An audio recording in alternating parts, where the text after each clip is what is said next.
What recently unfolded between the United States and Venezuela was not announced in advance, but it didn't come without context.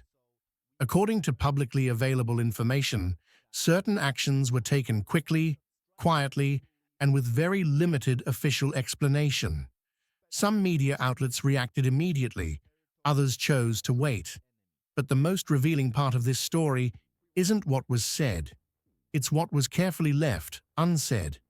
Because when global powers begin choosing their words more cautiously than usual, it often signals that this isn't about a single event, but about a shift in pattern. Brief pause. To understand why this matters, we first need to separate what is confirmed from what is still being interpreted. Based on reports from multiple international sources, the United States carried out a limited military action connected to Venezuela, citing national security and regional stability concerns. Official statements were brief, measured, and deliberately narrow in scope. There were no extended briefings, no detailed timelines. And that restraint immediately drew attention. If the action itself was limited, why was the communication even more controlled? In international affairs, the phrase limited action doesn't describe importance, it describes intent. These kinds of moves are often designed to send a signal, test reactions, or apply pressure without triggering broader escalation. Publicly available analysis suggests that the intended audience of such actions is rarely confined to the country directly involved. Which raises a critical question. Who was this message really meant for? Venezuela has been at the center of international tension for years, not because of a single issue, but because of a combination of political alignment, energy resources, regional partnerships, and long-standing economic measures. What's important to understand is this. No event like this exists in isolation.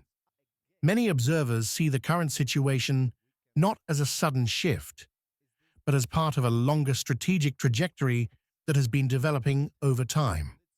So the real question may not be why now, but why this specific approach?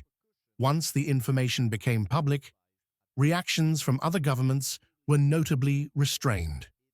Most statements relied on carefully chosen diplomatic language, emphasizing stability, monitoring developments, and calling for calm. That kind of wording is rarely accidental. In diplomacy, what isn't said often carries as much weight as what is. When no one raises their voice, it usually means everyone is calculating potential consequences. For countries across Latin America, any direct action by a major power is inevitably viewed through a historical lens.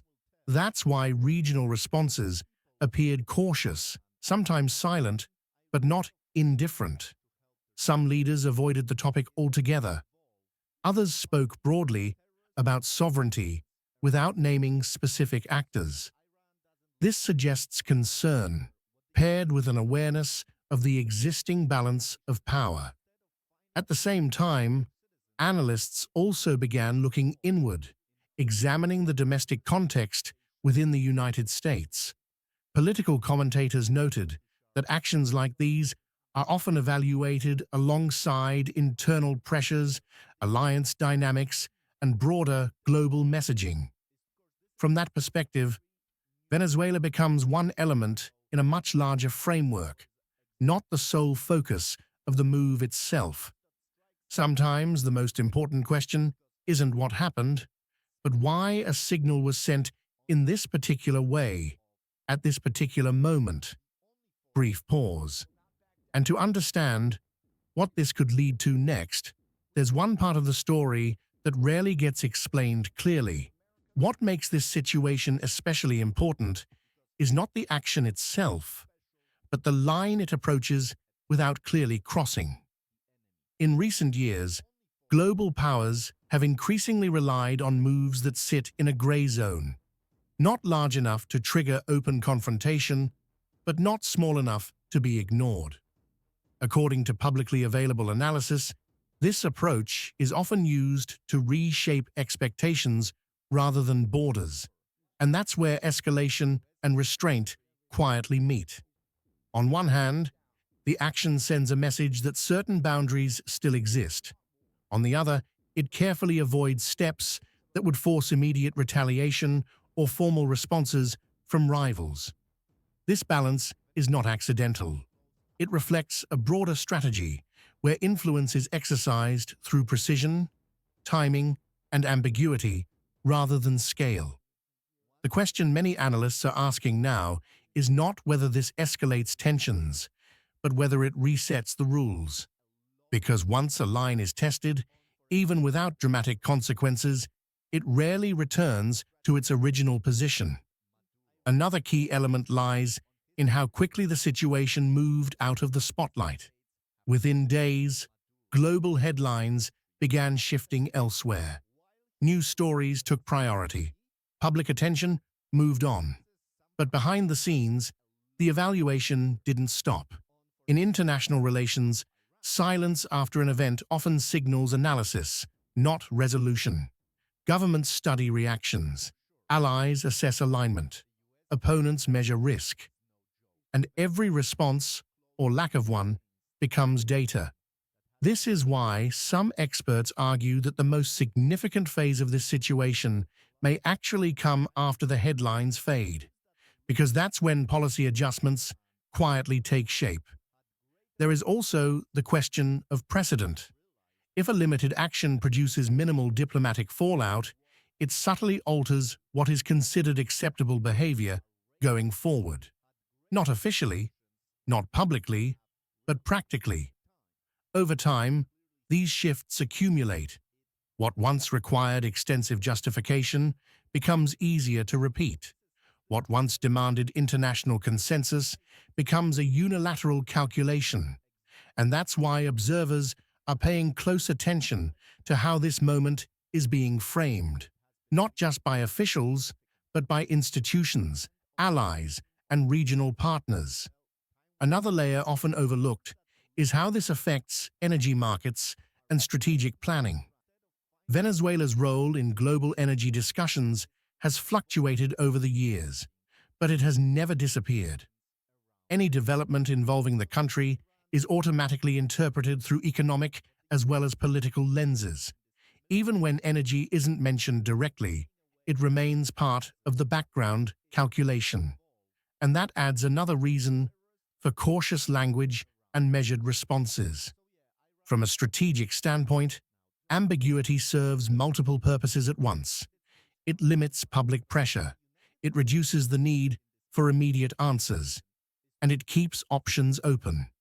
But ambiguity also creates uncertainty, and uncertainty over time has a way of reshaping alliances. Some countries may move closer together, others may quietly distance themselves, not through announcements, but through decisions that only become visible months later. That's why this moment matters beyond its immediate scope. It's less about what happened in a specific place, and more about how future situations might be handled using the same framework. Brief pause. And that brings us to the most important part of this story. What happens next, and why the consequences may unfold far more slowly than expected. What happens next is unlikely to arrive with dramatic headlines or immediate answers. Instead, the consequences of this moment are expected to unfold slowly, through policy adjustments, diplomatic positioning, and subtle changes in behavior that rarely make front-page news. According to analysts, this is often how modern geopolitical shifts actually take shape, not through sudden escalation, but through normalization. What initially feels exceptional gradually becomes familiar, and what becomes familiar eventually becomes expected. That's why the absence of strong reactions may be just as meaningful as their presence. When responses remain measured, it suggests that key players are weighing long-term interests rather than short-term statements. They are asking how this moment fits into a broader strategic picture, not just for today, but for the years ahead. One of the most closely watched factors moving forward will be consistency. If actions like this remain rare, they may be remembered as isolated signals.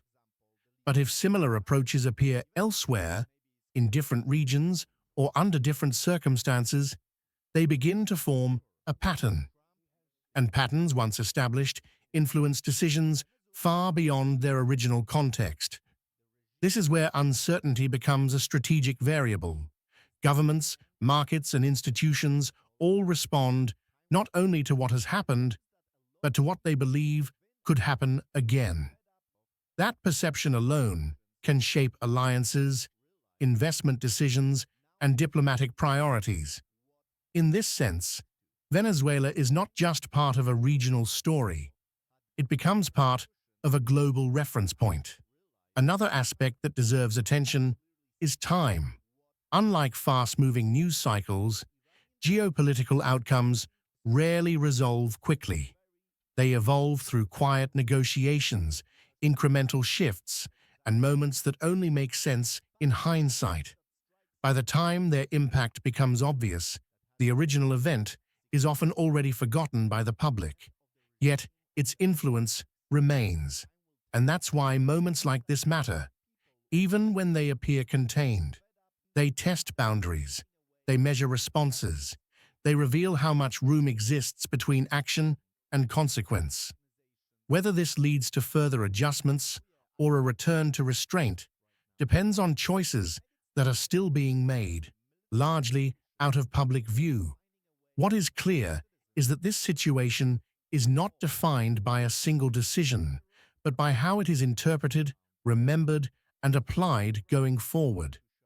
In global politics, meaning is rarely fixed at the moment something happens.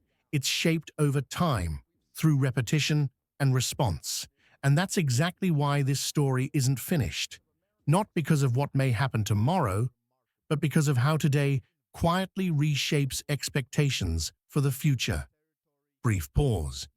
If you want to understand global events beyond the headlines, not just what happens, but why it matters later, this is the kind of story worth paying attention to.